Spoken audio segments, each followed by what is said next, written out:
आज कमरे गए कल से। Leverage तो हाँ समझ सकता हूँ मैं।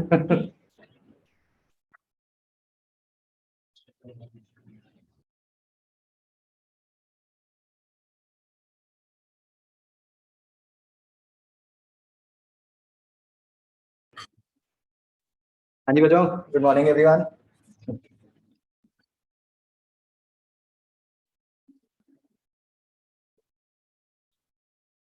ठीक है। ऑनलाइन वाले बच्चों आपको दिख रहा है ना प्रॉपर और सुन रहे हैं? ठीक है। चलो नाइस। पहले डिस्कशन कर लें बच्चों ना, 01 की। एक ही था। चलो एक बार देख लेते हैं।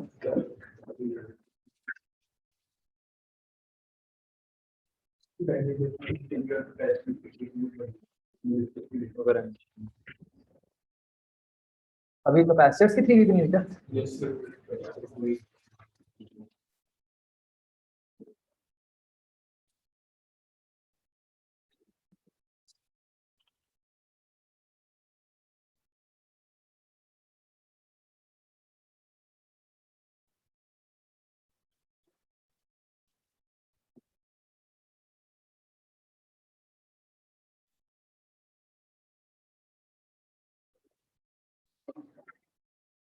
तो कर लेंगे टीवी।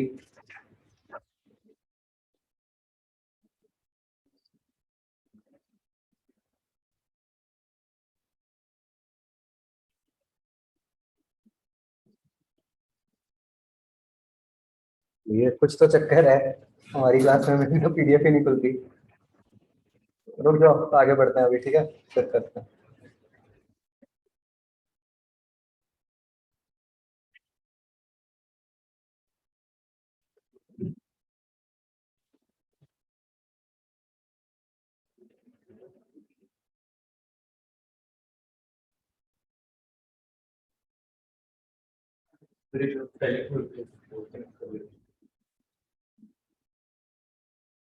ठीक है।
Thank God.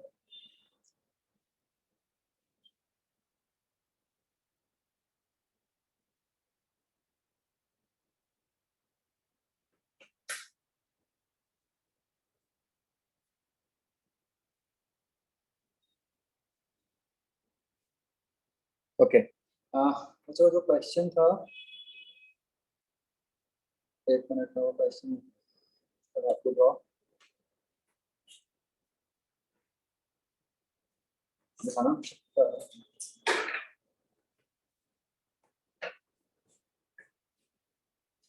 चलो आई थिंक अब सबने ट्राई कर लिया होगा, मुझे आंसर्स बताओ, देखते हैं वो सेम आ रहा है कि नहीं।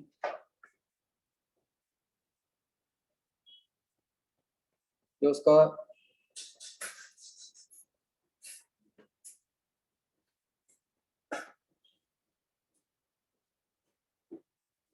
बच्चों चैट आपने किस पे करनी है, क्या होता है होस्ट पोस्ट, मैंने कभी यूज नहीं किया।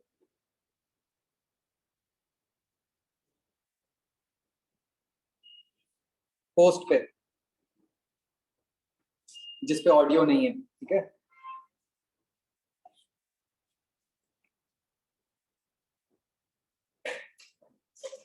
हाँ जी, ए पार्ट के क्या आंसर, 0,0 है ना। बी पार्ट E1/R1, 0 सबका आ गया आंसर। सी पार्ट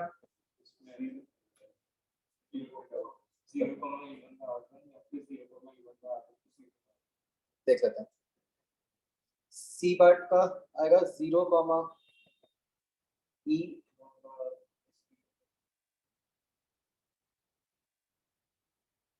क्या था सी का,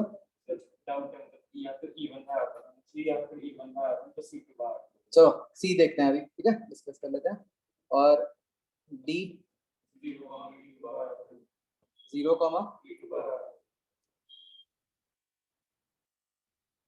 E2 है, ठीक है। मैं एक बार आपको ना दिखा देता हूँ, लेट्स डिस्कस दिस क्वेश्चन।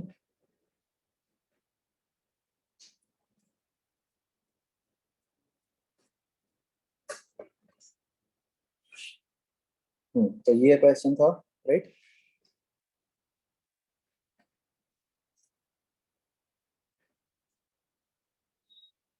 तो इसके वजह हम एक बार सारे केसेस एक बार डिस्कस कर लेते हैं क्या क्या हो रहा है।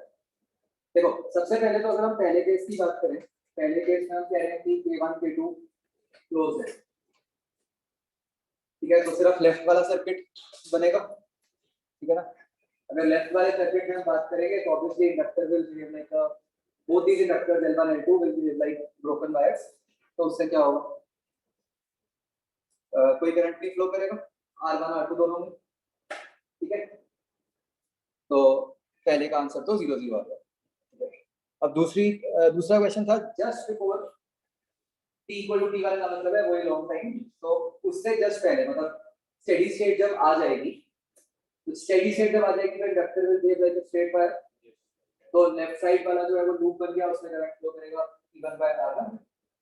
जो राइट साइड वाला लूप तो एनीवेज है ही नहीं, तो उसमें तो जीरो ही करंट है, करेक्ट। अब बात करते हैं हम सी पार्ट की। सी पार्ट कहते हैं just after t equal to t1, ठीक है। ये बच्चों थोड़ा यही एक अच्छा पार्ट था इसका एक्चुअली, इसमें अब ध्यान रखना है। हम कह रहे हैं कि हमने उस इंस्टेंट पे क्या किया है, इसको ओपन कर दिया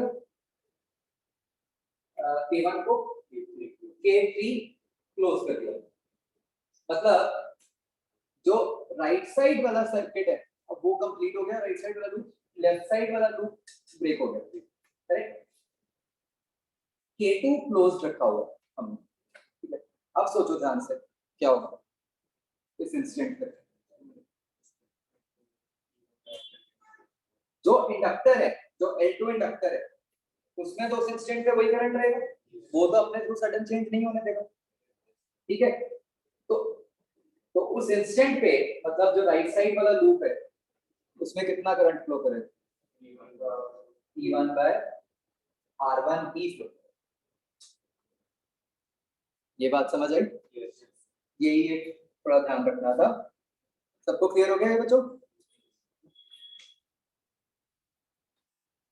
कि अभी राइट वाले लूप में तो सिर्फ वो इंडक्टर ही काम कर रहा है और कोई काम नहीं कर रहा। और फिर लॉन्ग टाइम के बाद क्या होता है, वो तो आसान है, सबको स्ट्रेट वायर मान के चेक करता है, राइट। डन।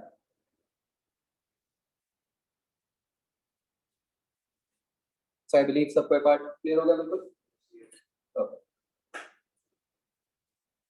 चलो अब डिस्कशन भी कर ही लेते हैं।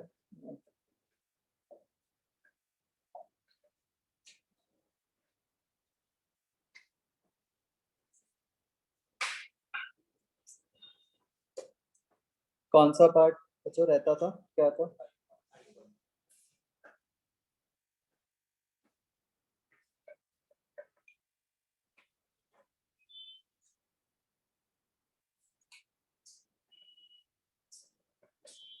आई से करना था, ठीक है। एक्सरसाइज 0 आई पार्ट, एनी डाउट्स?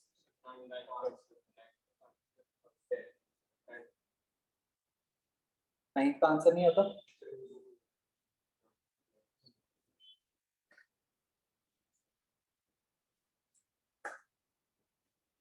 नाइन्थ का नहीं आ रहा?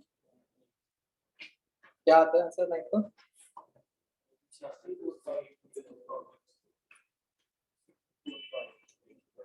पीछे कुछ और हो? 4 टाइम्स।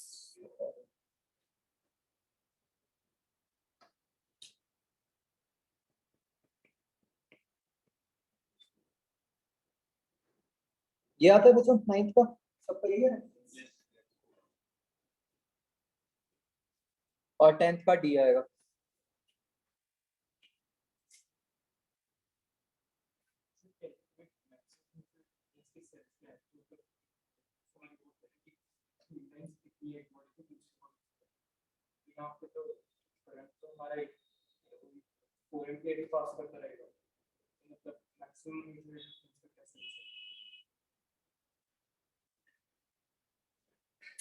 अच्छा 10th अभी रुक जाओ, 10th अभी इसमें कुछ कंसेप्ट और है, अभी पढ़ेंगे।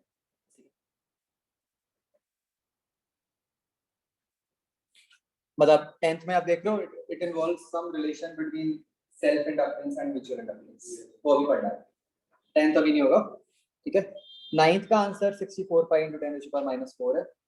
मुझे ऐसा क्यों लग रहा है कि कुछ का यही दिया हुआ है, कुछ का शायद वो होगा, पर किसी में करेक्शन हुई है, किसी में नहीं, बट ये आंसर है, ठीक है। ओके अच्छा यही पार्टी था है ना? अच्छा एच नहीं बोला था मैंने भी करने को? आपने कहा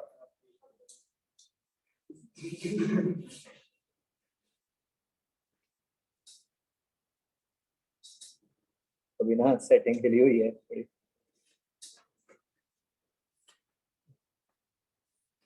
अच्छा इसका आई पार्ट एक्सरसाइज 1 का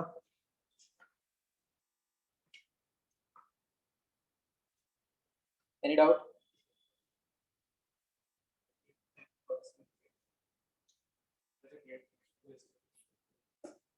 8th क्वेश्चन, वही फ्लक्स ही है। 8th में फ्लक्स लिंकेज जो लिखा हुआ है it is same as flux,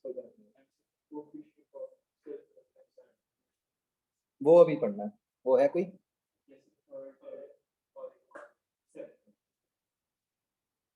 third में, वो थर्ड अभी नहीं होगा, और 7th ये भी करना, हमें याद कर लेंगे।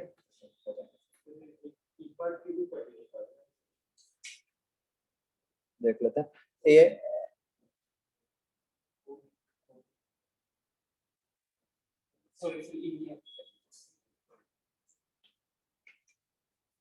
Exercise 1 F part. पहले बच्चों एक बार एक्सरसाइज 1 एफ कर लो। 6th क्वेश्चन कुछ इशू है?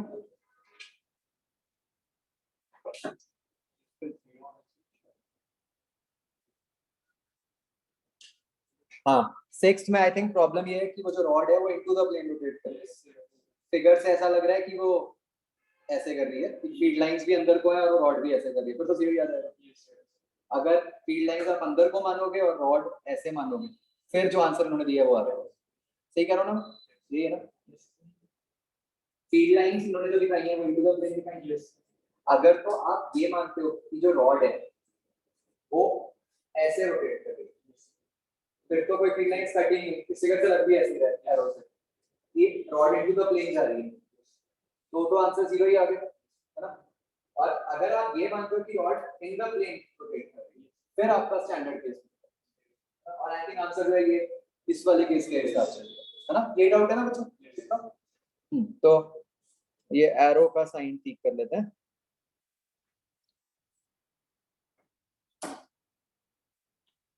आपने वो देखा होगा बच्चों की वो जो छोटी सी ट्रिक है कि टी लाइंस कट हो रही है कि नहीं, उससे बड़ा फायदा हो जाता है हर केस में विजुअलाइज करना। अदरवाइज क्रॉस प्रोडक्ट से देखना तो बहुत मुश्किल है कि क्या हो रहा है।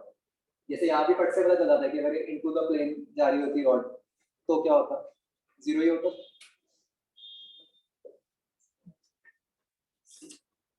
हाँ जी, एक्सरसाइज 1 में और कोई डाउट बच्चों?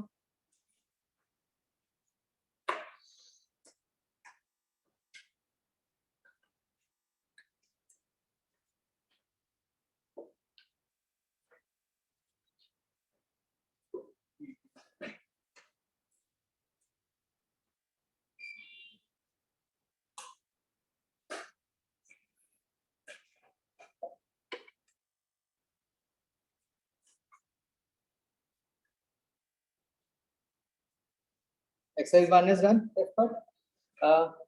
Exercise 0, F part.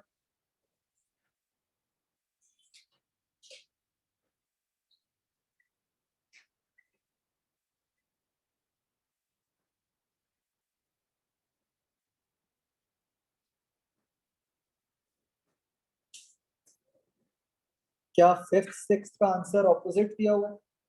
Is it?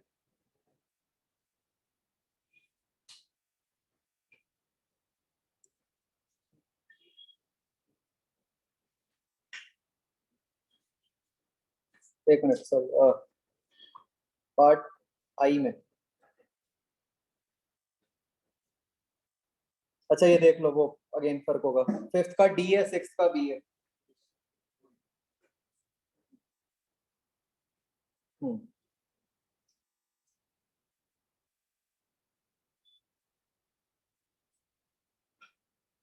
ठीक है। और व्हाट अबाउट, और कौन सा पार्ट था इसका? F, F any doubts? ठीक, चलो अभी आगे बढ़ते हैं।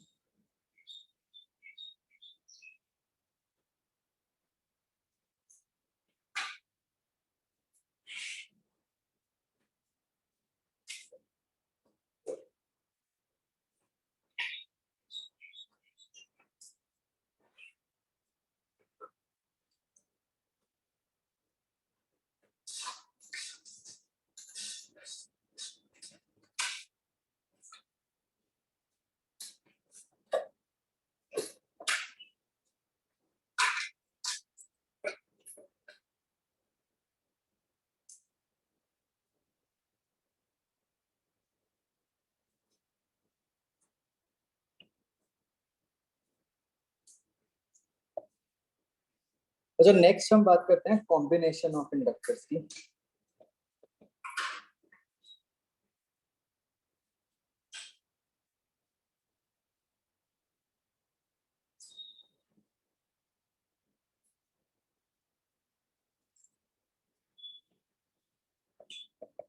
तो just like resistors, capacitors, inductors को भी हम कंबाइन कर सकते हैं।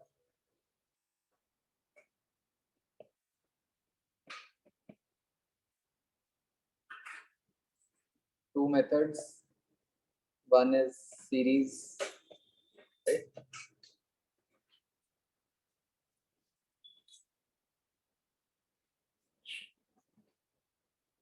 सेम वही डेफिनेशन सीरीज की कि एंड टू एंड कनेक्ट कर दिया।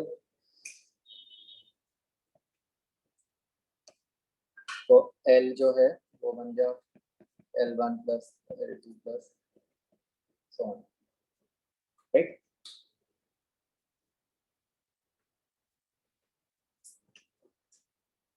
दूसरा है बच्चों पैरेलल।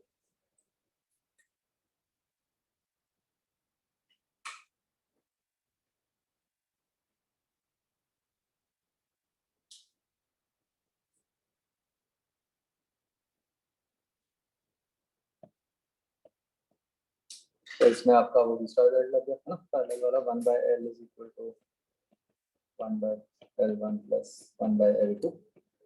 जनरली इसमें कोई कॉम्बिनेशन वाले क्वेश्चंस नहीं आते, जैसे हम इसमें तो बहुत डिटेल में करते हैं, रेजिस्टेंस बताते हैं, व्हीटस्टोन ब्रिज ये वो, इसमें वैसा कुछ नहीं आता। अब बच्चों इसमें हमें एक पर्टिकुलर केस पढ़ना होता है, इसको हम समझते हैं ध्यान से। देखो बच्चों क्या होता है, जैसे आप ये दो इंडक्टर्स देखो जो सीरीज में लगते हैं। अब हमें पता है कि दो तरीके के फिनोमेना है। एक फिनोमेना तो है सेल्फ इंडक्टेंस जो हमने L1 L2 लिखा है, दूसरा फिनोमेना है म्यूचुअल इंडक्टेंस। जो तो सेल्फ इंडक्टेंस है उससे तो ये होगा कि जो L1 है उसकी अपनी कॉइल्स के अंदर ईएमएफ इंड्यूस हो रही है, करेक्ट, और L2 में अपनी हो रही है।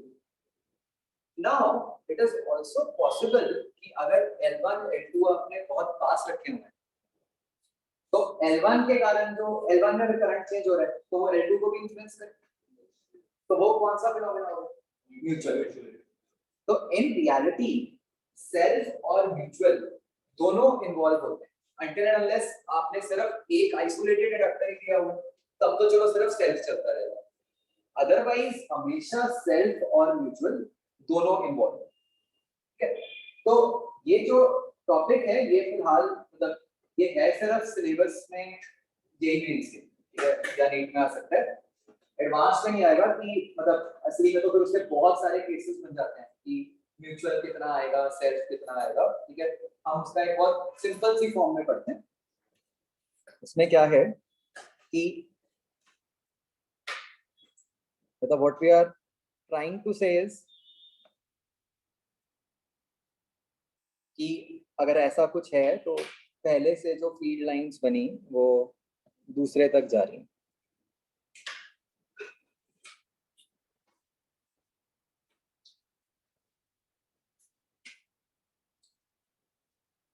तो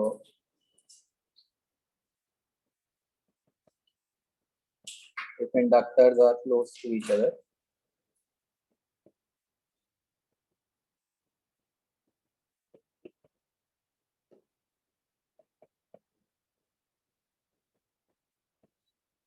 there can be mutual inductance as well.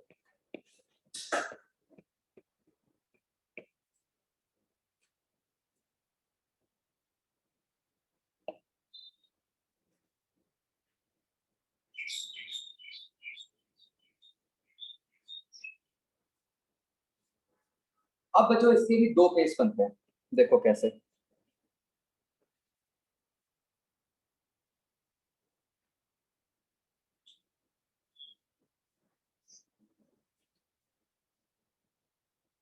ध्यान से देखना मैं फिगर कैसे बना रहा हूँ।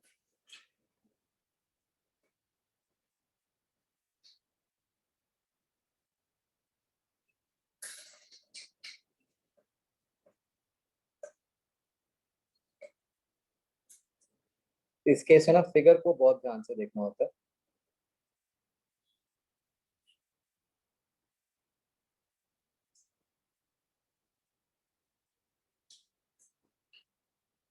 And just to be very clear मैं ये लिख भी देता हूँ कि ये फ्रंट है।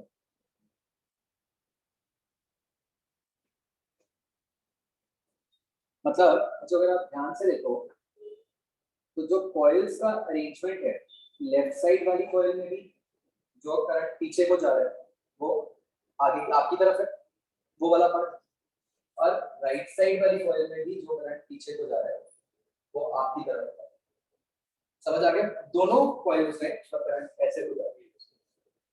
क्या ये बात समझ आई?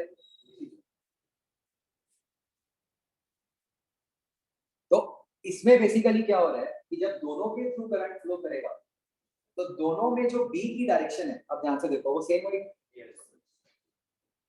राइट? जैसे जो मैंने फिगर बनाया है उसके हिसाब से बताओ लेफ्ट वाली कॉइल में बी किधर को आएगा?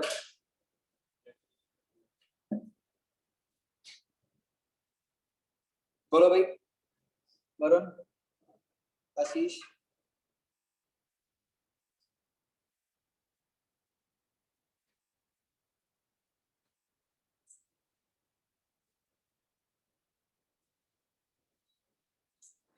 क्वेश्चन था कि लेफ्ट वाली कॉइल में जो करंट मैंने दिखाया है उसके हिसाब से बी किधर को आएगा, मैग्नेटिक फील्ड किधर को आएगी।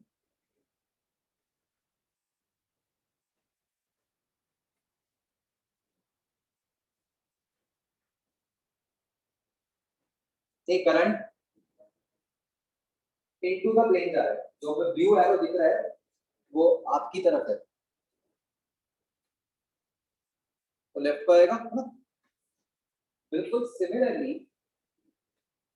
जो राइट वाला लूप है उसमें भी जो बी आएगा वो किधर को आएगा,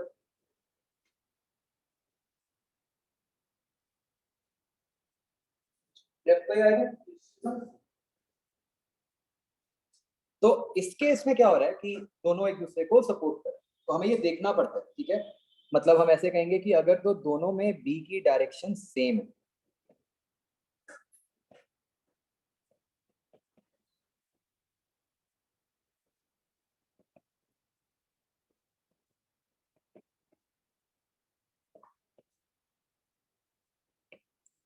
तो इस केस में हम जो नेट जो इंडक्टेंस होती है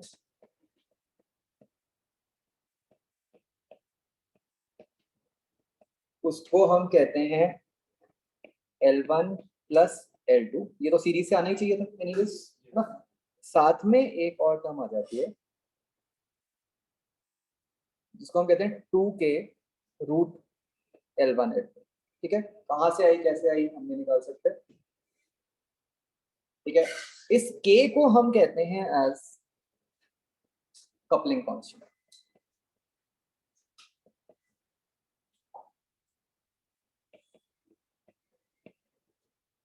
ठीक है, और ये k की वैल्यू जो है वो लाई करती है बच्चों आपकी 0 से 1 तक।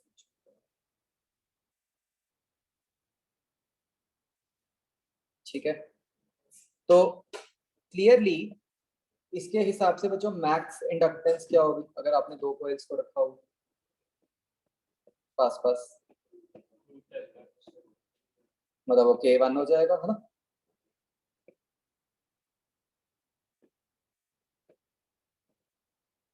which is nothing but root L1 plus root L2।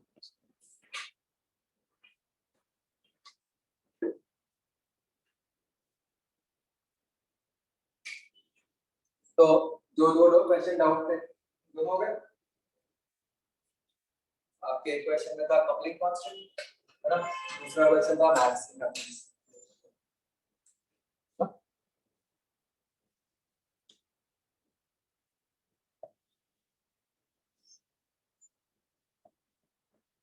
अब बच्चों सिमिलरली अगर हम करंट की डायरेक्शन को अपोजिट करते हैं,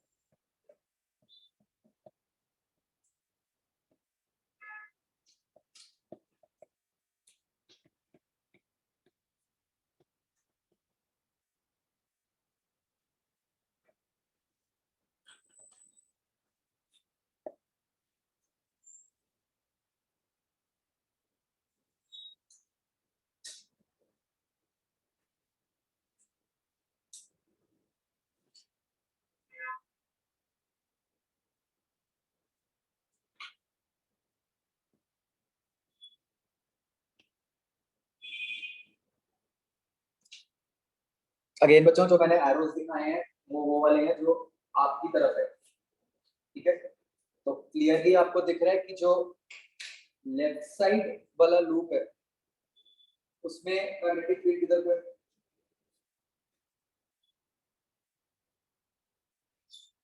लेफ्ट या राइट, ऐसा जा रहा है।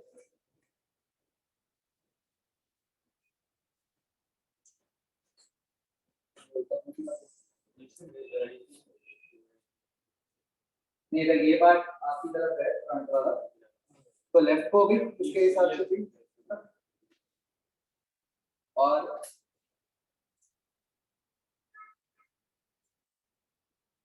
अभी जो मैंने एरो दिखाया उसके साथ तो ये हो गया कि राइट वाले में भी लेफ्ट को ही आ गई थी, तो ये वो केस नहीं बना। इसमें एरो एक मिनट में ठीक करता हूँ। ये जो हमने दिखाना है वो ये दिखाना है कि राइट साइड वाले लूप में फील्ड हमें राइट को चाहिए, वो कैसे आएगी।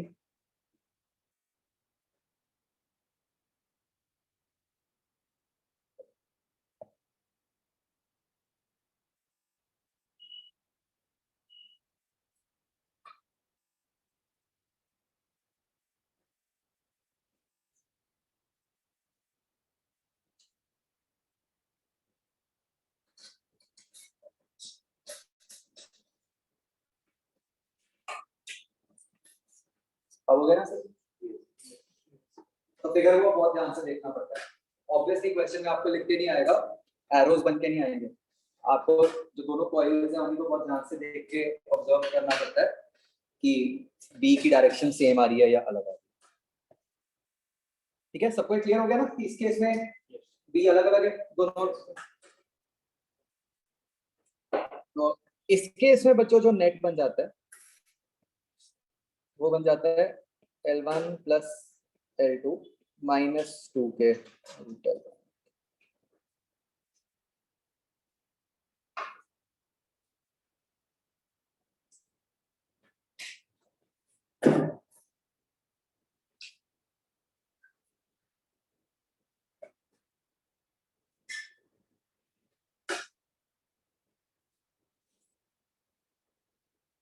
ठीक है बच्चों, तो यहां से आप एक क्या बात कह सकते हो कि अगर आपके पास दो इंडक्टर्स हैं L1 L2,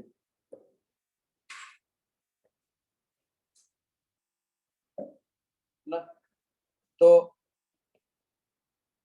हमारे को फ्रीडम दे दी, इनको जैसे मर्जी कनेक्ट करो, तो हम नेट इंडक्टेंस कितनी बना सकते हैं?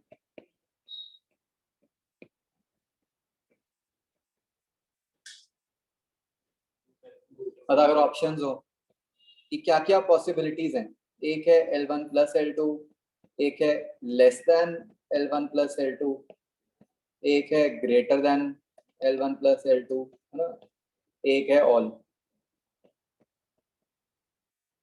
तो सारी पॉसिबल हो गई ना? बस ये ध्यान रखना।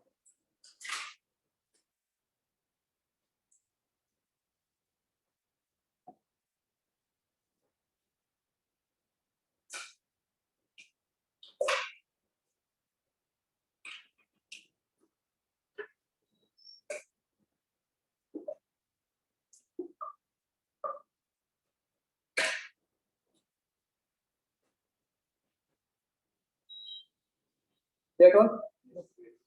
This completes our part on inductance. Okay. Next बच्चों हम एक पर्टिकुलर केस करते हैं जिसको हम कहते हैं as time varying magnetic field. ठीक है, again this is a special case of EMI. ठीक है, आपने देखा होगा कि ईएमआई पे हमने सबसे पहला केस कौन सा दिया था? जब हम जनरल कह रहे थे कि d phi by d t करके फ्लक्स निकालते जाओ। फिर हमने दूसरा केस क्या किया था? Motional EMF. ठीक है, मोशनल ईएमएफ में हमने क्या माना था कि बी टाइम के साथ नहीं वेरी कर रहा, एरिया चेंज होता जा रहा है ना, या फील्ड लाइंस कट हो रही है तो वो एरिया चेंज हो रहा है। यहाँ पे हम क्या मानेंगे कि जो हमारा लूप है वो फिक्स्ड है, सिर्फ बी टाइम के साथ चेंज। तो there is some dv by dt, जिसको मैंने इस केस के लिए मान लिया कि this is greater than 0। Okay, ठीक है बच्चों, वंस अगेन अंडरस्टैंड, हमें ये अलग अलग केसेस में क्यों पढ़ना पड़ता है? क्या समझाया था मैंने? ऐसे मैं क्यों इसको ब्रेक करके पढ़ा रहा हूं? असली में ना, ये जितने हमने चैप्टर्स 12th में अभी तक पढ़े, इलेक्ट्रोस्टैट से लेके ईएमआई तक, ये सारे ना there is something known as Maxwell's equations. ठीक है, वो 6 इक्वेशंस थी उसकी तरफ, उससे ये सारा इलेक्ट्रोमैग्नेटिज्म एक्सप्लेन होता है। ठीक है, 6 होंगी या 8 होंगी, मुझे एग्जैक्ट नंबर नहीं याद, बट सारा इलेक्ट्रोमैग्नेटिज्म उन 6 इक्वेशंस पे बेस्ड है। इट इज लाइक कि जैसे हम कहते हैं ना सारी mechanics is equal to ML based है, हम उसी को मैनिपुलेट करते रहते हैं। ऐसे ही सारा इलेक्ट्रोमैग्नेटिज्म उन 6 पे लिंक्ड है, सब कुछ उससे आ जाता है। हमने क्या किया, उस सारे को बिल्कुल सेपरेट सेपरेट करके हम पढ़ते हैं। ठीक है, क्योंकि उसकी मैथ्स इज वेरी कॉम्प्लिकेटेड, हम सीधा नहीं पढ़ सकते, तो हम उसको सेपरेट करके पढ़ते जाते हैं और हमें वैसे ही आना चाहिए। ठीक है, we are not expected to know cases like कि आपको कि सर यहाँ पे ये भी हो रहा है वो भी हो रहा है तो क्या होगा। हाँ, मैथमेटिकली बस लिख के देख सकते हैं कि हाँ d phi by d t से क्या बनेगा, बट उसके फर्दर हमें नहीं जानना। ये है, ठीक है। इनफैक्ट इस केस में हम पढ़ भी सिर्फ सर्कुलर रूप के लिए ही सकते, और किसी रूप के लिए भी नहीं कर सकते। ठीक है, तो ये फिगर ड्रॉ करो, ये सिचुएशन ड्रॉ करो कि एक सर्कुलर लूप है, there are field lines going into the plane of paper, and these field lines, the magnitude of magnetic field is changing with time.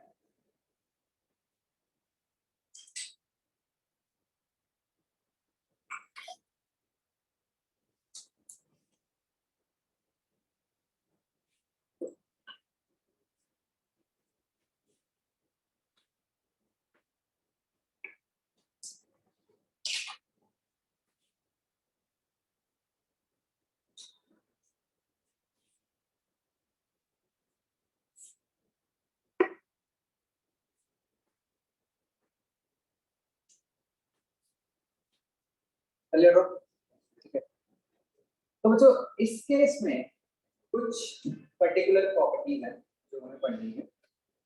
सबसे पहली बात तो ये है कि हमें लेंस लॉ से दिख रहा है कि इस केस में इंड्यूस ईएमएफ होगी और इंड्यूस ईएमएफ की डायरेक्शन यही रेड एरो से आएगी, करेक्ट। तो हमें कुछ पर्टिकुलर बातें पढ़नी है। सबसे पहली बात तो ये है बच्चों कि जब ऐसा होता है तो जो इंड्यूस्ड इलेक्ट्रिक फील्ड लाइंस आती हैं वो सर्कुलर, ठीक है, and this is exactly by मैंने सर्कुलर लूप ही बनाया, ठीक है, नहीं तो कंफ्यूजन होएगी।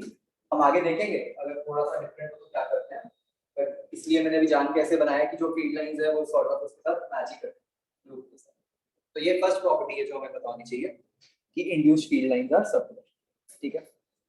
दूसरी प्रॉपर्टी जो आपको मैंने पहले थोड़ा सा रेफरेंस दिया था, आपको याद है हमने बात की थी कि जो ये इंड्यूस्ड इलेक्ट्रिक फील्ड होती है वो क्या नेचर होती है उसकी, non conductive. This is different from your electrostatic electric field, this is non conductive. ये उससे अपने आप बच्चों देखो ये दोनों प्रॉपर्टीज लिंक्ड है। वहां पे हम कहते थे they do not form closed loops, ठीक है, इसलिए वो conservative. these form closed loops, इसलिए these are non conductive। तो दोनों उल्टा चल रहा है।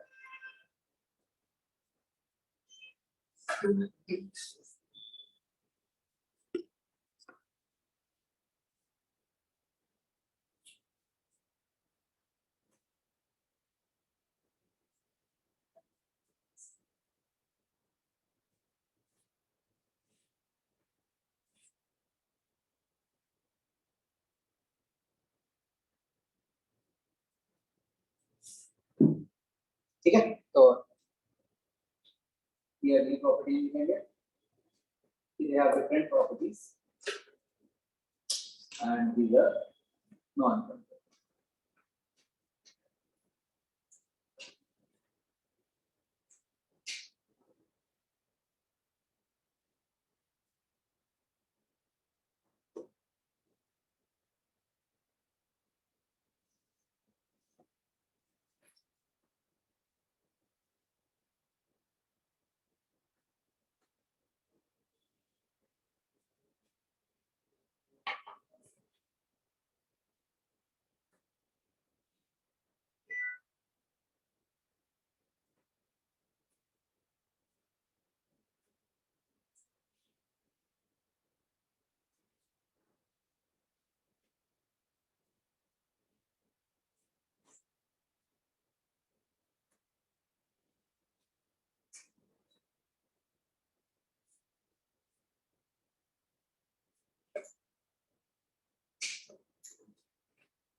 ओके, पहले नो तो अब ये क्वेश्चन ट्राई करो बच्चों। सिचुएशन ये है कि आप एक देख सकते हो कि एक सर्कुलर रीजन में ऐसे फील्ड लाइंस हैं, magnetic field lines which are changing with time. आपको dV/dt पता है क्या है, ठीक है, dV/dt सम नोन वैल्यू। मैंने एक रेड लूप बनाया radius r, basically we are talking about a region which lies inside this circular region, ठीक है। सर्कुलर कह लो, सिलिंड्रिकल कह लो, एक ही बात है, फील्ड लाइंस अंदर को जा रही है। तो आपने ये डिस्टेंस r पे, इसलिए जहां मैंने रेड सर्कल बनाया है, वहां पे इंड्यूस्ड इलेक्ट्रिक फील्ड का मैग्नीट्यूड निकालो। सोचो ध्यान से कैसे निकालो।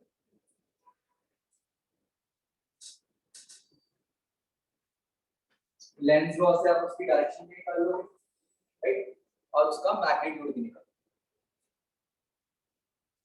सारा कुछ आपको पता है क्या करना है।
इंड्यूस्ड इलेक्ट्रिक फील्ड का मैग्नीट्यूड निकालना है।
मतलब it will be in terms of degree by degree.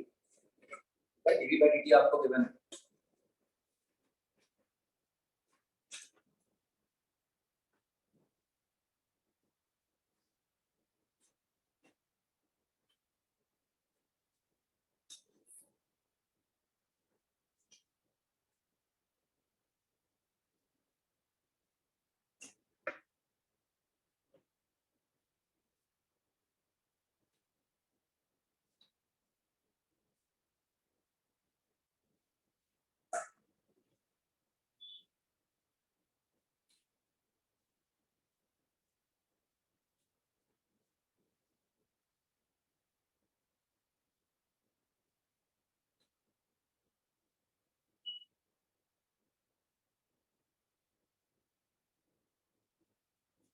हाँ, गुड अप्रोच।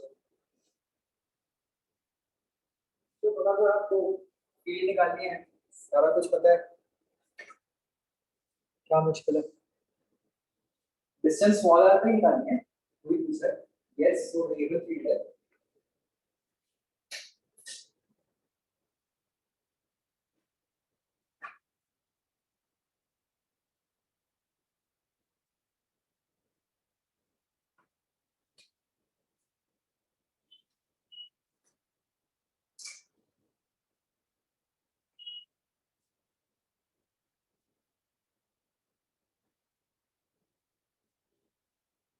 भाई लूप के लिए क्या निकाल सकते हो, फ्लक्स, फ्लक्स से क्या निकलेगा, ईएमएफ, ईएमएफ से भी निकाल सकते हैं ना, डेल्टा वी और ई में क्या रिलेशन होता है, और सिमेट्री से हमें पता है कि पूरे रेड लूप पे ई तो सेम होगा।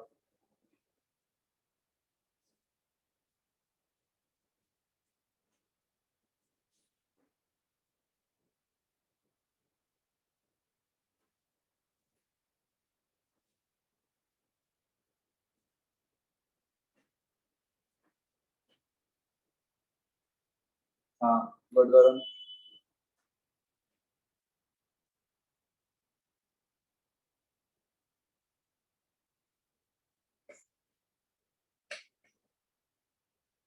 ठीक है, हाँ मतलब तो चाहिए नहीं इसमें आपका, ठीक है।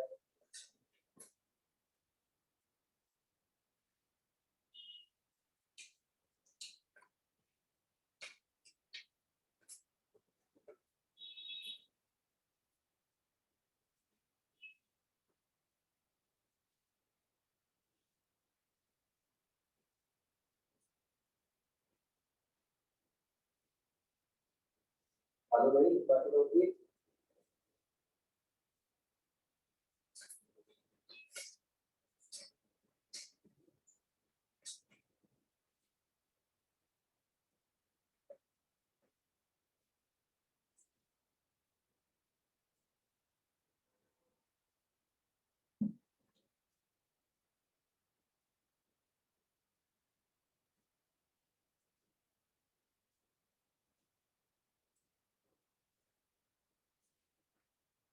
सब कुछ तो बता दिया मैंने, और क्या बताऊँ, स्पेलिंग बताऊँ।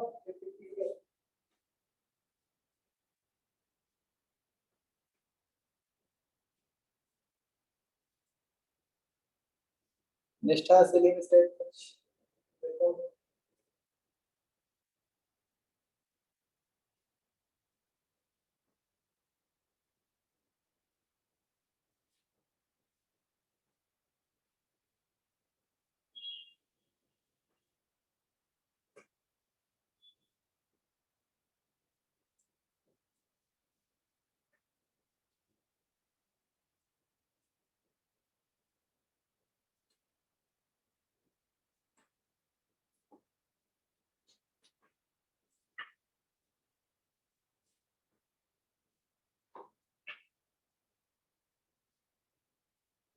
चलो देखो भाई, फ्लक्स क्या होगी इस रेड लूप के across, B into pi r square, इसमें कोई डाउट।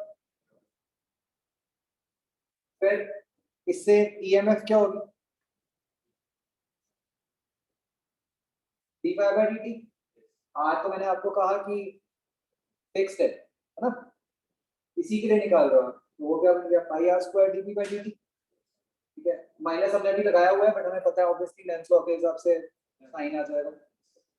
अब what is the relationship between this EMF and electric field, E dot d n, है ना, और बाय सिमेट्री ई तो पूरे लूप के लिए कांस्टेंट होगा, तो ये क्या बन गया, इस तरह का फिगर बनेगा ना, ई डॉट डी एन जब आप इंटीग्रेट करोगे तो सारे लूप के लिए ई फिक्स्ड रहेगा, तो ये क्या बन गया, करो अब।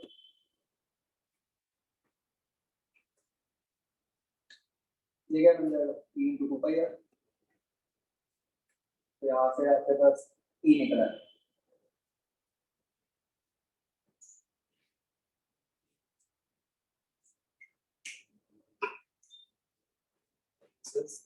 Are by two d B by d t, सबको समझ आ गया ये।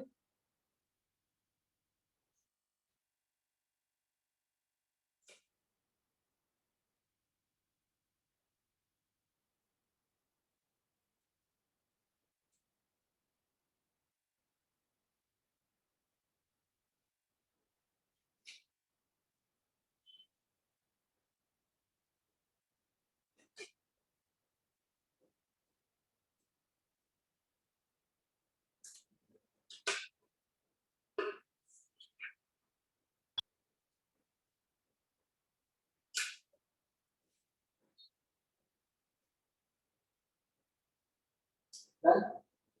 आगे समझ? तो चलो आप ध्यान से देखो, अब ये तीसरा केस बन गया जहां पे हम एक रीजन के अंदर फील्ड निकाल रहे हैं और वो डिस्टेंस के डायरेक्टली प्रोपोर्शनल है।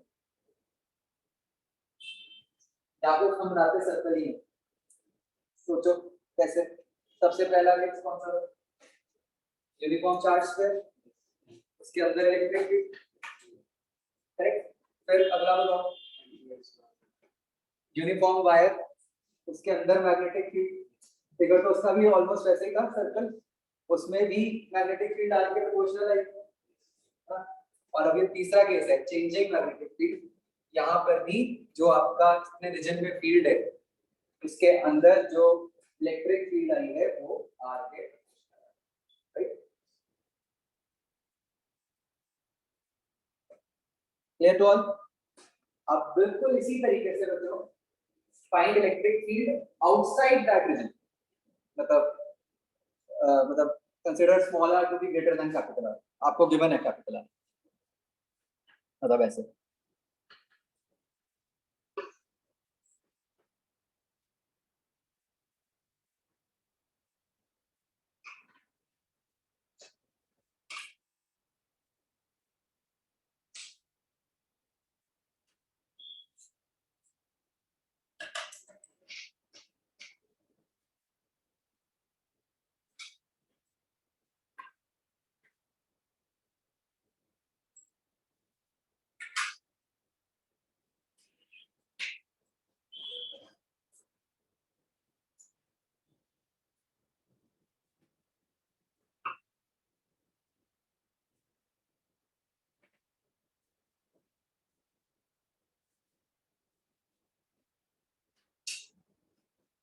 हाँ ठीक है, मैं तो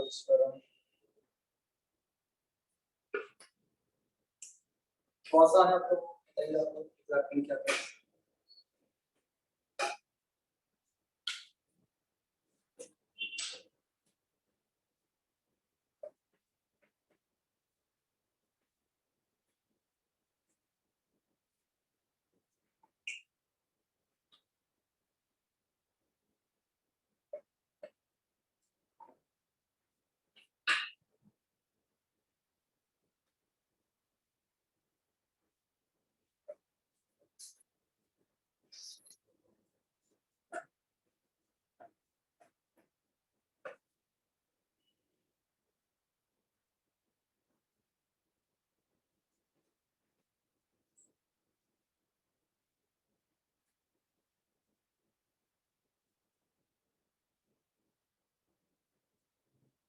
यार बताओ।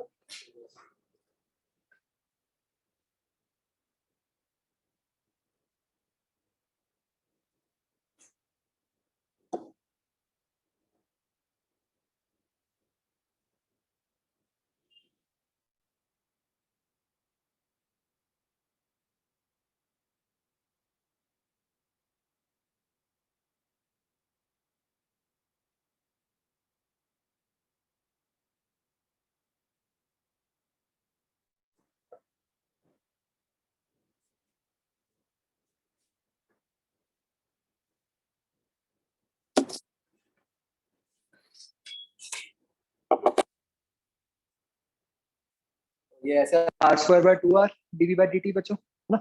कोई डाउट? अगेन हम यहाँ पर भी ऐसे ही ग्राफ बना सकते हैं। फटाफट बना दो graph E versus small are.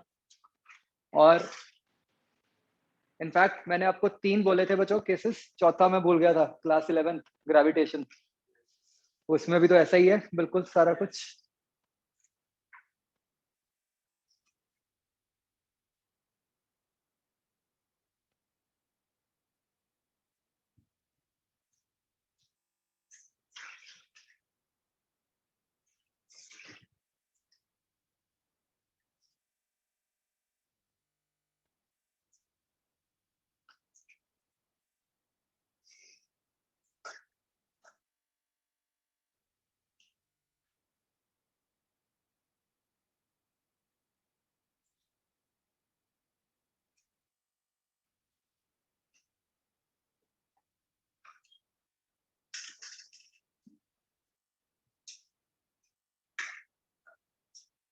ठीक है, समझ आ गया सबको? ठीक है। बाई चांस बच्चों ऑफ लेट इस पे बेस बहुत क्वेश्चंस आ रहे हैं समहाउ, मतलब कह लो कि अनएक्सप्लोर्ड है, बहुत ज्यादा नहीं है पूछे गए, वो तो बहुत बार पूछ लेना उन्होंने, जो स्टैंडर्ड केसेस हैं तो इस पे आजकल पूछते हैं। ठीक है, सबको समझ आ गया इस? ओके ओके, इस पे बच्चों एक क्वेश्चन ये नोट कर लो, हम ये डिस्कस करेंगे जब हम एक्सरसाइज 3 इसकी कर रहे होंगे। ठीक है, याद रखना। Question is like this,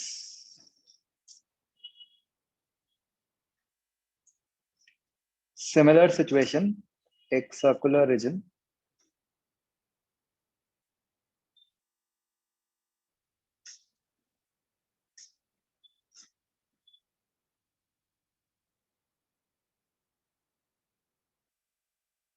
dv by dt मान लो आपको गिवन है is some constant k which is greater than 0।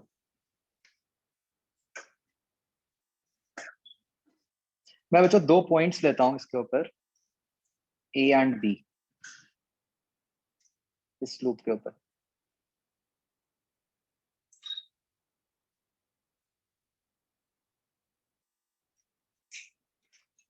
आप बच्चों एक बात ये समझ रहे हो कि now I can not talk about potential difference between A and B, बताओ क्यों?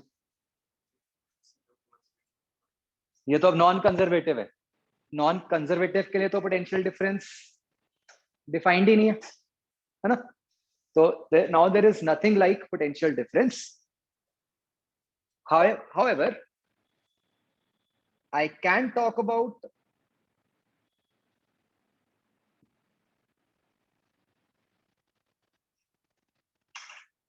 integral E dot dl.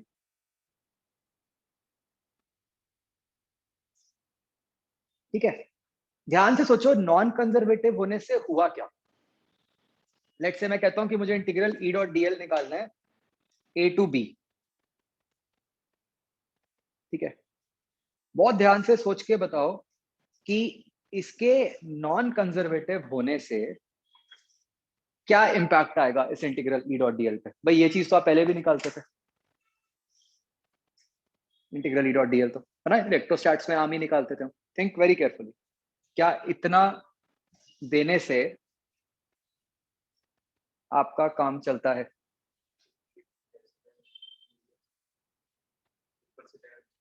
Exactly problem ये है कि जब आप अब ये इंटीग्रल ई डॉट डीएल निकाल रहे हो, क्योंकि अब ये जो ई है वो नॉन कंजर्वेटिव है, अब उस कारण से क्या हो गया, this E dot DL depends on path. Now अब हम ये नहीं कह सकते थे कि आप कोई भी पाथ ले लो ये वैल्यू फिक्स्ड आएगी। समझ आई बात? क्योंकि वो फिक्स आती थी इसलिए उसको हम सीधा ही लगे थे वी ए माइनस वी, भाई जिस मर्जी पाथ से जाओ इंटीग्रल ई डॉट डीएल तो सेम ही आए। अब आपका integral E dot DL different आएगा डिपेंडिंग ऑन आपने पाथ कौन सा लिया। अगर आप बड़े वाले सर्कल के अलॉन्ग जाते हो तो कुछ और आएगा, आप छोटे वाले सर्कल के अलॉन्ग जाते हो तो कुछ और आएगा, अगर आप कोई और अलग पाथ बना देते हो तो कुछ और आएगा। समझ आया ना? ये बात समझ आती है? तो अब आपको कौन सा पाथ चूज करना है, ये ब्लू वाला जो मैंने दिखाया हो। तो you have to find integral E dot d l for the blue path, मतलब you have to go from, बस ठीक है, ब्लू पाथ।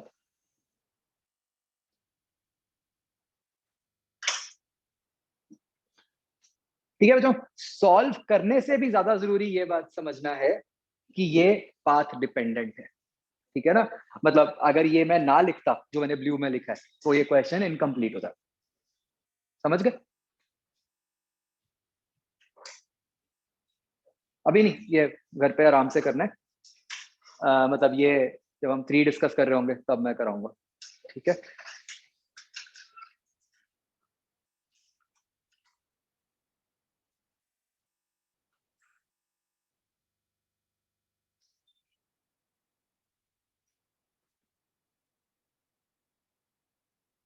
ये बच्चों बहुत जगह ना, मतलब again this is one of those cases जो बहुत जगह गलत दिया होता है, मतलब उसमें ये लिखा होता है V A minus V B. तो निकाल ही नहीं सकते, वेरी ऑब्वियस है ना।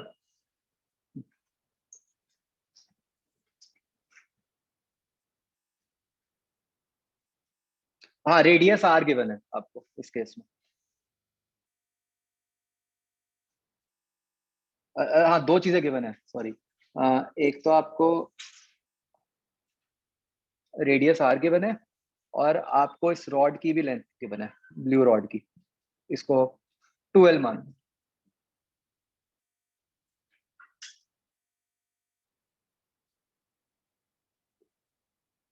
क्लियर?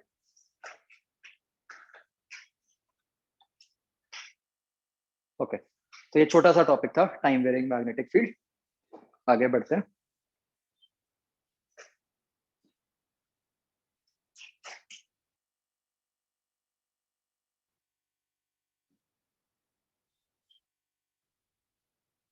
बच्चों, just to give you an idea, same चीज लास्ट साल 9 सितंबर को कराई थी हमने। इतना आगे चल रहे हैं हम पिछले साल से।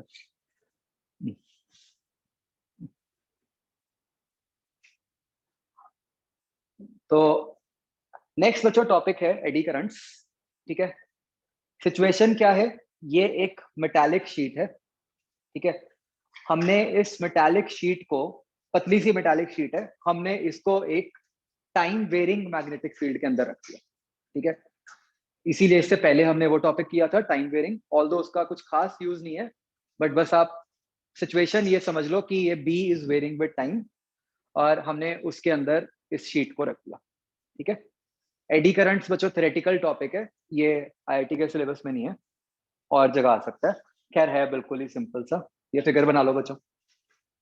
तो ये जो रेड सर्कल्स दिखाए हुए हैं, ये क्या शो कर रहे हैं भाई? ये समझ पा रहे हो आपकी, वही यहाँ पर भी सर्कुलर इलेक्ट्रिक फील्ड लाइंस आएंगी। तो ये रेड सर्कल्स जो हैं, ये कुछ circular electric field lines show कर रहे हैं, इंड्यूस इलेक्ट्रिक फील्ड लाइंस।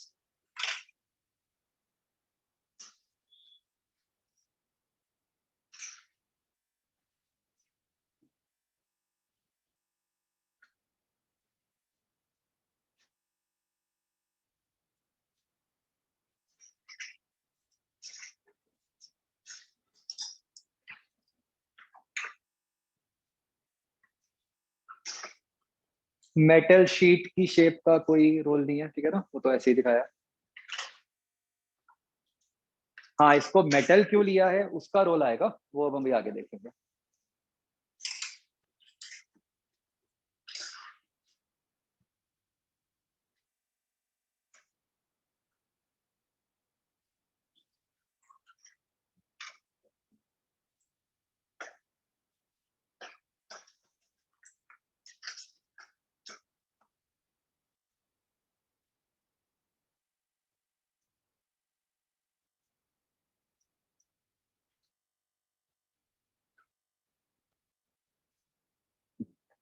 तो अब बच्चों, हमें यहां तक समझ आता है कि सर्कुलर इलेक्ट्रिक फील्ड लाइंस बन जाएंगी। अब क्योंकि ये मेटल है, मतलब फ्री इलेक्ट्रॉन्स हैं, तो क्या मैं ये कह सकता हूँ कि इसके अंदर करंट फ्लो करेगा in circular loops, electrons move करेंगे ऐसे सर्कुलर लूप्स में? ठीक है, हम ये नहीं बता सकते बच्चों, ये मत सोचना कि सर्कल 4 बनेंगे, 6 बनेंगे, कितने रेडियस के बनेंगे, कंसेंट्रिक बनेंगे, नहीं बनेंगे, that thing goes beyond our scope. हाँ, इतना तो हम सोच सकते हैं कि सर्कुलर लूप्स में करंट फ्लो करना चाहिए, और ये मेटल में ही होगा। अगर मैं यहाँ प्लास्टिक की शीट ले लेता तो क्या होता? इलेक्ट्रिक फील्ड आती वहां पे, लेकिन करंट नहीं आता, क्योंकि कोई चार्ज है ही नहीं जो मूव कर पाता। यहाँ पे चार्ज है, वो मूव कर सकता है। ठीक है, तो ये वाला जो पर्टिकुलर केस है, मतलब जब एक मेटल के अंदर ऐसे सर्कुलर लूप्स में करंट फ्लो करते हैं due to time varying magnetic field, ठीक है, उसको हमने बच्चों एक स्पेशल नाम दिया हुआ है एज एडी। समझ आ गई बात? तो ये इसकी डेफिनेशन लिख लो।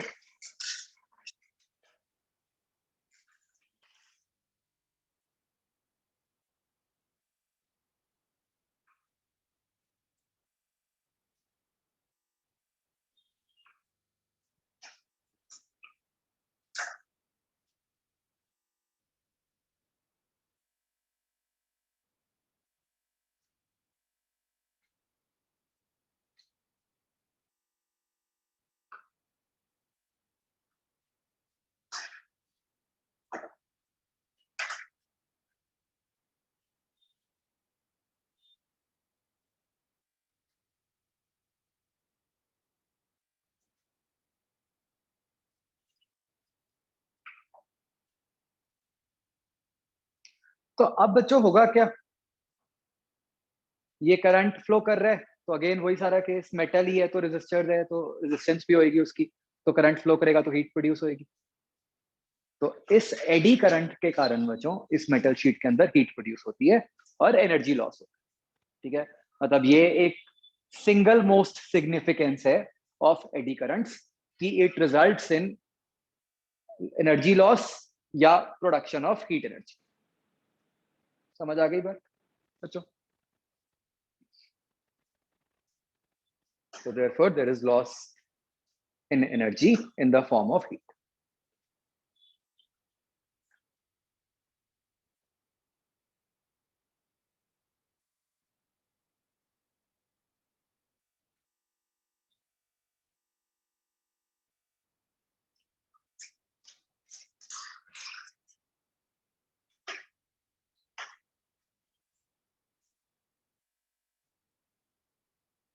ठीक है बच्चों, फिर से मैं आपको समझा रहा हूं, मतलब आपने याद कैसे रखना है, जहां पर भी कहीं चेंजिंग फ्लक्स आ गई, मतलब चेंजिंग मैग्नेटिक फील्ड आ गई और वहां मेटल है, उसका मतलब है उस क्वेश्चन में कहीं ना कहीं एनर्जी लॉस की बात हो रही है। बस ये माइंड में रखना है, ठीक है?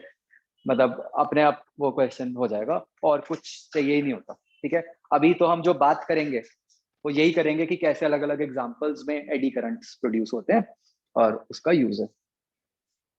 जैसे बच्चों मैं एक ये केस लूं, सोचो case 1, there is no magnetic field और एक मेटालिक शीट ऐसे ऑसिलेट कर रही है। ठीक है, केस 2, कुछ रीजन में हमने ऐसे एक मैग्नेटिक फील्ड लगा दी। ठीक है, अच्छा मैंने एक चीज बच्चों शायद पहले बोल दी थी कि टाइम वेरिंग मैग्नेटिक फील्ड, वो जरूरी नहीं है, डेफिनेशन में ठीक लिखा हुआ है हमने बिल्कुल, चेंजिंग फ्लक्स होना चाहिए बस, वो जरूरी है, टाइम वेरिंग होना जरूरी नहीं है, बस चेंजिंग फ्लक्स हो, वो चाहे जैसे मर्जी हो। सेकंड केस, हमने ऐसे बीच में फील्ड लगा दी, बताओ ऑसिलेशंस पे क्या इम्पैक्ट आएगा, मतलब कंपेयर टू द केस जब मैग्नेटिक फील्ड नहीं थी, बताओ अब क्या इम्पैक्ट आएगा।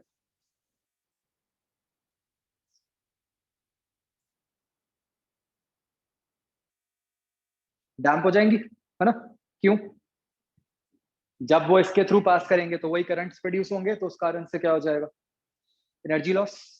तो इस केस में थोड़ी देर में क्या होगा, ऑसिलेशन बंद हो जाएगी। करेक्ट? तो ये फर्स्ट एग्जांपल लिख लो।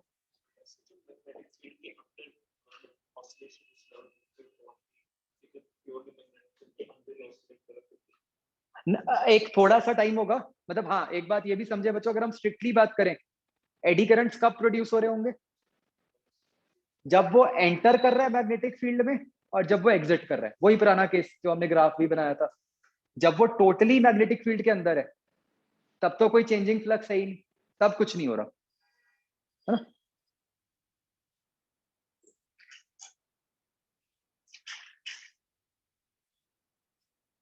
वरुण आपके आंसर नहीं आ रहे, क्लियर है ना?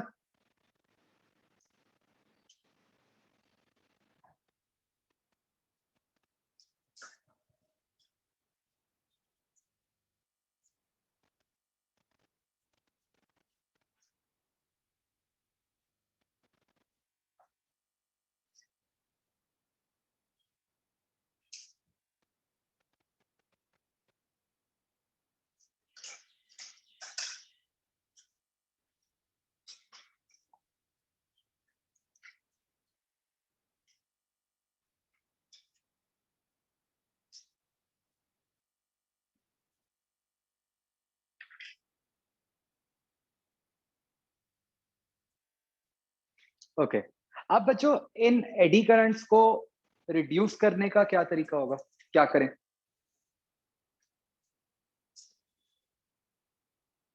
अगर हम मेटल पीस के अंदर इस तरीके से कुछ कट्स लगा दें, मतलब अब ये पूरी शीट नहीं है, ये बीच में खाली जगह बना दी हमने, तो क्या कर दिया हमने, हम बहुत सारे हमने क्लोज सर्किट्स का पाथ ब्रेक कर दिया जो अब नहीं बन पाएंगे। तो इस केस में कंपैरेटिवली जो एडी करंट्स होंगे वो कम हो जाएंगे। तो अगर आप ऐसा कुछ कर दोगे तो डैम्पिंग कम हो जाएगी। तो एडी करंट्स का बच्चों सिंपल रूल होता है कि जितना आप बड़ा पीस लोगे मेटल का, उतना ज्यादा एडी करंट्स प्रोड्यूस होंगे। जितना आप उसके छोटे छोटे पार्ट्स कर दोगे, उतना उसमें एडी करंट्स कम हो जाते हैं।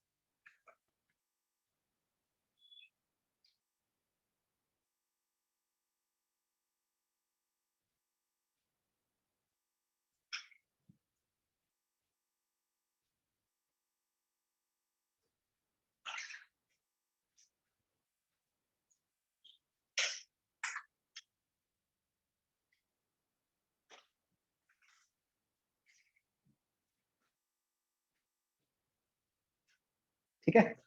बच्चों, आप लोगों ने ट्रांसफॉर्मर देखा कभी? खंबे पे देखा होगा लगा हुआ, बड़ा या छोटा डिवाइसेस में होता है। उसकी शेप कैसी होती है? क्यूब होता है, पर जैसे जो खंबे वाला होता है वो सिंपल ऐसे क्यूब होता है।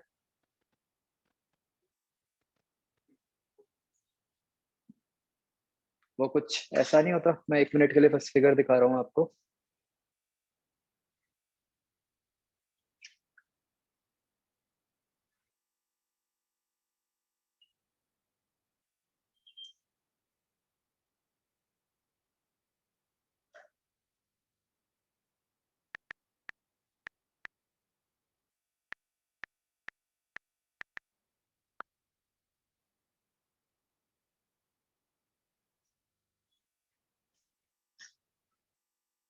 देखो, उसमें ऐसे कट्स लगे होते हैं ट्रांसफार्मर में नॉर्मली।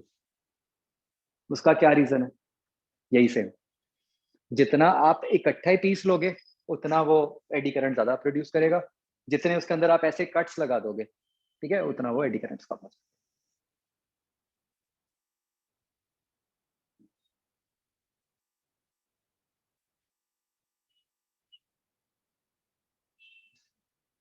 ठीक है। तो एक बच्चों सिंपल सी ये बात याद रखनी है कि जैसे ही मेटल एक वेरिंग मैग्नेटिक फील्ड में आ गया, उसके अंदर एडी करंट्स प्रोड्यूस होंगे, जिसको एनर्जी लॉस जिस कारण से होगा। और उसको रिड्यूस करने का क्या तरीका है? मेटल को डिसकंटिन्यूस कर दो, कट्स लगा दो, है ना। ये सिंपल सा इस कहानी का कंक्लूजन है।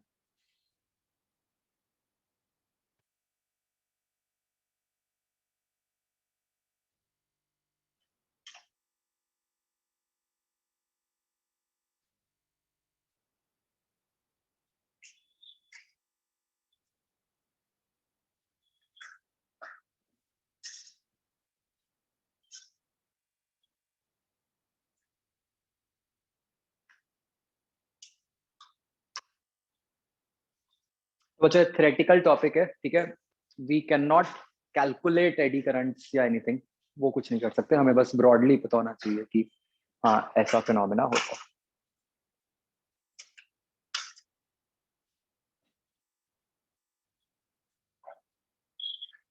ओके। तो अब बच्चों, ये एडी करंट का डिसएडवांटेज तो क्लियर कट ही है कि वो एनर्जी लॉस करवाएगा। उसके यूजेस क्या हो सकते हैं एडी करंट से?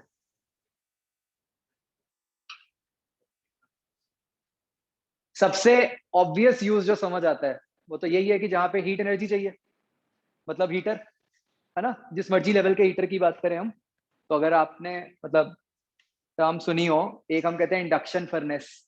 आजकल यूटेंसिल्स भी आते हैं, इंडक्शन कुकर जिसको कहते हैं, या कुछ, है ना। तो खैर वो अलग होता है, वो इंडक्शन फर्नेस से उसकी वर्किंग अलग होती है। तो बट आप ये समझ सकते हो कि एडी करंट्स के हेल्प से हम we can produce lots of heat. तो जहां पर भी वो हीट चाहिए हम उसको यूज कर सकते हैं। This is one use. मैं बच्चों आपको कुछ और यूजेस बताता हूँ।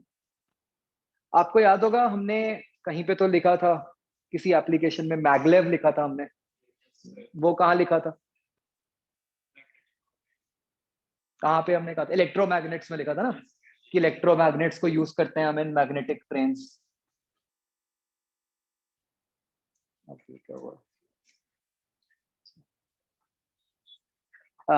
ठीक है। तो वहां पे क्या कंसेप्ट था? हमने कहा कि हमने इलेक्ट्रोमैग्नेट की हेल्प से ट्रेन को पटरी से उठा दिया। तो अब फ्रिक्शन खत्म कर दी, इसलिए वो ट्रेन हाई स्पीड पे मूव कर सकती है। अब उसका नुकसान क्या है?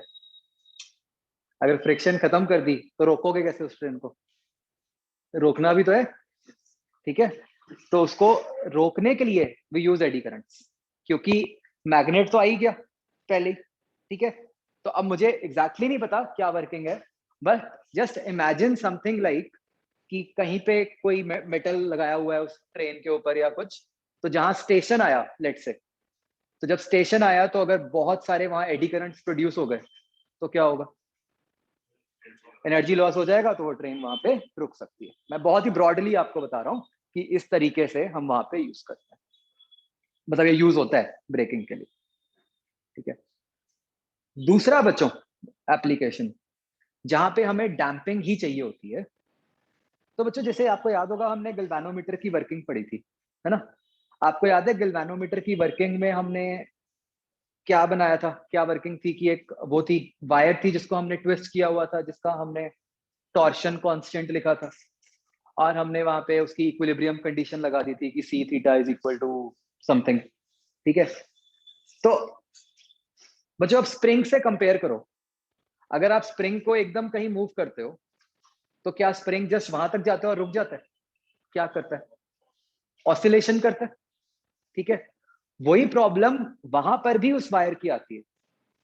ऐसा नहीं होता गैल्वेनोमीटर में कि बस आपने करंट प्रोड्यूस किया, करंट जब डाला तो वो वायर नीडल ने मूव किया और नीडल सीधा उसी वैल्यू पे रेस्ट पे आ गई। क्या होगा? नीडल एकदम आगे स्विंग करेगी और फिर ऐसे ऑसिलेट करेगी। ये बात सोच पा रहे हो, है ना? जहां पर भी एक स्प्रिंग जैसा कुछ आ गया वहां पे ऑसिलेशन तो आएगी ही आएगी। अगर हमने उस ऑसिलेशन को रोकना है तो उसका क्या तरीका है? डैम्पिंग करा दो, ठीक है। और वहां पे भी आप सोच सकते हो कि यही सारा कुछ मेटल फ्रेम है और मैग्नेटिक फील्ड है, तो सारा कुछ तो वहां पे उसको इस तरीके से बनाया जाता है कि जब वो नीडल मूव करती है तो उसमें इतनी डैम्पिंग हो जाए कि वो इक्विलिब्रियम पोजीशन पे आके रुकी जाए। इन अदर वर्ड्स कि वो एनर्जी लॉस उसका कंटिन्यूअसली होता जाए, कि वो स्लोली ही मूव करे, वो फास्ट मूव ही ना करे, क्योंकि अगर फास्ट मूव करेगी तो क्या होगा? फिर तो इक्विलिब्रियम पोजीशन को ओवरशूट कर जाएगी, है ना? तो उसको अवॉइड करने के लिए हम वहां पे एडी करंट्स की हेल्प लेते हैं। क्लियर? तो ये इस तरीके की कुछ एप्लीकेशंस होती हैं। ये बच्चों लिख लो, ये फिगर की तो जरूरत नहीं है, बस ये 3 इंडक्शन पर।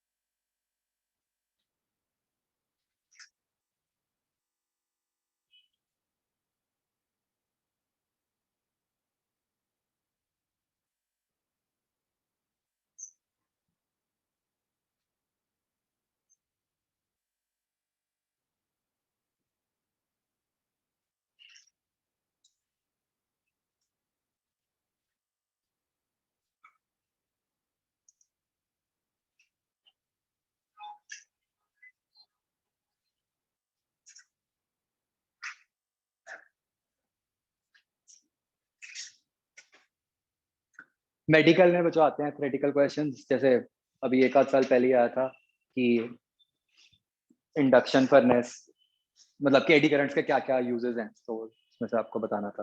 बट बच्चों ऑफ लेट अब जो जेई मेंस का भी सिस्टम हो गया ना, एक्चुअली क्या हुआ है ना, आप समझो, they have to make lots and lots of questions. मतलब अगर कितनी बार तो हो रहा है पता नहीं, और हर बार इतने इतने स्लॉट्स, उसमें भी ऐसे पंगे जैसे महाराष्ट्र में फ्लड आ गई तो उनका अलग से लेना है, तो आपको येट एक अलग पेपर्स बनाना है। फिर उसके साथ साथ अब पंगा क्या हो गया कि they have to stick to the syllabus, मतलब अगर उससे वो थोड़ा सा भी बाहर निकलते हैं तो केस कर देते हैं लोग फट से हाई कोर्ट में, ठीक है। वो नहीं, क्योंकि क्या प्रॉब्लम है, स्टेट्स वैसे ही कुछ एंटी हैं, तो मौका चाहिए कि उन्हें कि भाई कुछ तो मिल जाए और हम वो कर दें। तो उन्होंने ये कसम खा ली कि हम तो एनसीईआरटी को स्टिक कर देंगे, ठीक है। तो अब बच्चों एक बात समझ लो आप, for JEE Mains as well as NEET, physics भी अब तो बिल्कुल एनसीईआरटी पे आने लग गई। मतलब मैं कल आपके सीनियर बैच को बता रहा था कि पेज नंबर भी बताना चाहिए आपको, अब तो ऐसे रटी होनी चाहिए। वो ऐसी चीजें पूछने लग गए कि मतलब एनसीईआरटी में साइंटिस्ट का नाम पूछा है, वो पूछ लिया, डिस्कवरी किस साल में हुई है वो पूछ लिया, anything which is mentioned in NCERT can now come in your paper. अब ये सिंपल रूल है। हाल अब ऐसा ही है, मतलब अब ये है कि या तो मतलब अभी के लिए तो जैसे हम चल रहे हैं वैसे ही चलें, रिवीजन टाइम पे देखेंगे कि हमने एनसीईआरटी को कैसे इनकॉर्पोरेट करना है, ठीक है, क्योंकि मतलब थोड़ा सा तो अभी पैटर्न ना मतलब अजीब सा हो गया है। अब now there is nothing like कि important question for NEET as well as JEE mains, important कुछ नहीं है, कुछ भी आ सकता है, अब तो सिंपल रूल है आपका। मतलब if there is no third wave तो प्रोबेबली फेब में हो जाएगा।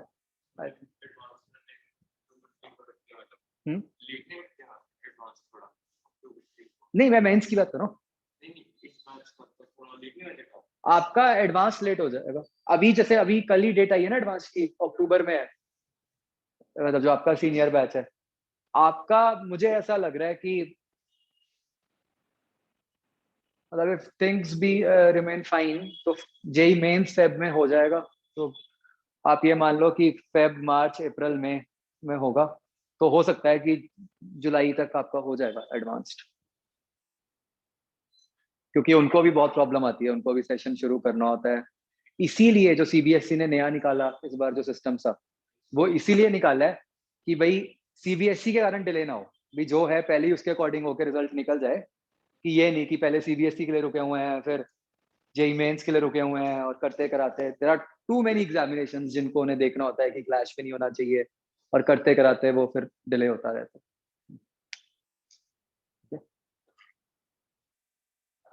तो मतलब आई थिंक अभी आप केमिस्ट्री एनसीईआरटी के लिए पढ़ते हो, चलो ठीक है, अभी लेट इट बी, रिवीजन के बाद भी हमारे पास बहुत टाइम होगा, तब हम डेफिनेटली ना मतलब एनसीईआरटी को इनकॉर्पोरेट करेंगे अपनी रिवीजन में किसी ना किसी तरह।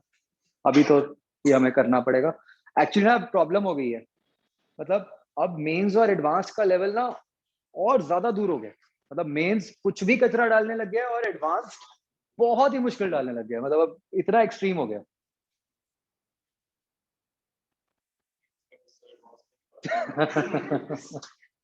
एक्चुअली एडवांस वालों को इतनी टेंशन नहीं होती, वो ऑटोनॉमस बॉडी है आईआईटी, उनको कोई कुछ नहीं पूछ सकता कि क्या डाला क्या नहीं डाला, इजी डाला टफ डाला। एनटीए सरकारी है, वहां का काम दूसरे तरीके से चलता है। चलो ठीक है बच्चों, ये क्लियर हो गया सबको। होमवर्क में आपने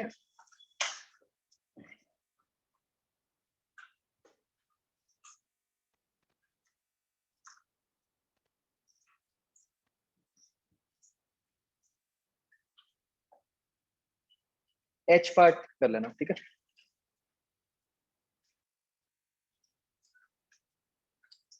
0 1 3 है, तीनों का एच पार्ट कर लेना। कल अपनी क्लास नहीं है आई थिंक, है ना? ठीक, चलो ओके बच्चों, बाय।